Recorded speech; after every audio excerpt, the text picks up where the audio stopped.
E aí galera do SOS Del Rey, aqui é a Luísa e hoje estaremos falando sobre a Grécia Antiga. A história da Grécia é dividida em 5 períodos: período pré-homérico, período homérico, período arcaico, clássico e helenístico. O período pré-homérico foi o período de formação da Grécia Antiga em si, que foi um período de guerras entre os povos cujos gregos são descendentes, que são os aqueus, os jônios, os dórios e os eólios. Esse período de guerra foi tão intenso que os gregos que já moravam naquele local começaram a fugir para a Ásia Menor ou então para o interior da península, e esse fato ficou conhecido como a primeira diáspora. O período homérico já começa com as consequências causadas pelas guerras do período pré-homérico. Então houve a criação dos genos, que eram comunidades formadas por membros descendentes de um mesmo ancestral. Nesses genos tinha um líder, que a gente chamava de pátria. Esses genos, eles tinham bens em comum e um trabalho coletivo. Só que logo depois houve o que a gente chama de segunda diáspora, que foi uma distribuição desigual desses bens.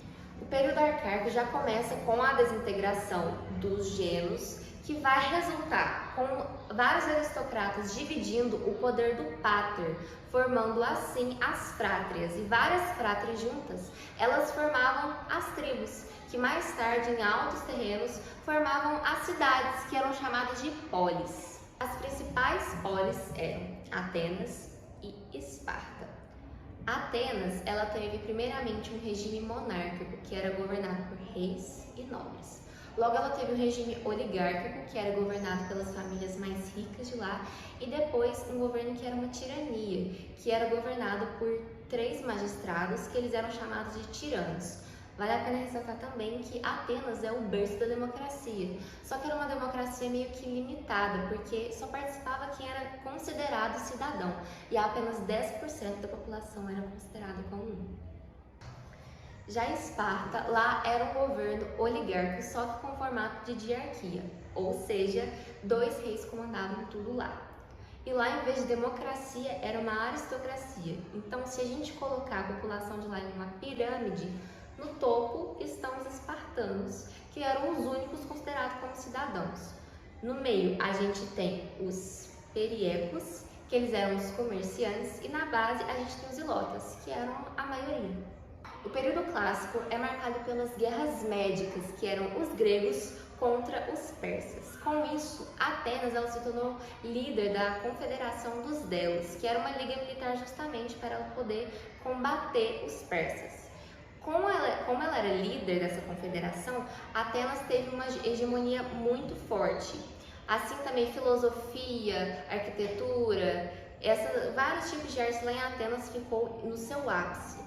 Ameaçada, Esparta então compôs a Liga do Peloponeso e declarou guerra a Atenas, que perdeu. O período helenístico começa com Esparta perdendo hegemonia para Tebas e logo a Grécia sendo dominada pelos macedônios e assim sendo anexada no território do Império Macedônio.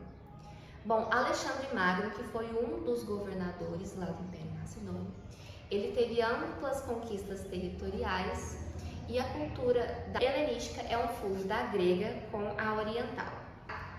Vale a pena também falar um pouquinho sobre a cultura de lá, começando com a política, e já falando sobre a democracia de lá, onde o berço, que foi Atenas, e como acontecia. Bom, lá apenas homens livres e atenienses podiam participar. Essa democracia, essa democracia direta, ela acontecia na ágora, que é um tipo de praça, de lá onde eles começavam a discutir questões econômicas e sociais. Sobre a religião deles, eles eram politeístas, ou seja, eles acreditavam na figura de deuses, que suas histórias representavam várias morais para a sociedade de lá. Por exemplo, deuses, Zeus, Poseidon, Afrodite, Atena, enfim. Também acreditavam na figura de semideuses e heróis. A cultura ela era ligada à religião. Tinha música, literatura, os teatros eram todos abordados sobre histórias dos deuses do Olimpo e também dos heróis. Também acontecia os Jogos Olímpicos, que foram realizados pela primeira vez na cidade de Olímpia, que era para comemorar a união dos diferentes polis, e eles eram muito presentes nos momentos de paz. A filosofia, no início, ela era totalmente relacionada com crenças religiosas e com mitos. Ela surge na necessidade de explicar o mundo, fenômenos naturais, e a existência humana. E alguns dos famosos filósofos eram Sócrates, Platão e também Aristóteles. Então foi isso, gente. Essa foi a Grécia Antiga. Esperamos que vocês tenham gostado. Já se inscreva aí no canal e deixe seu like. E é isso. Obrigada por assistir.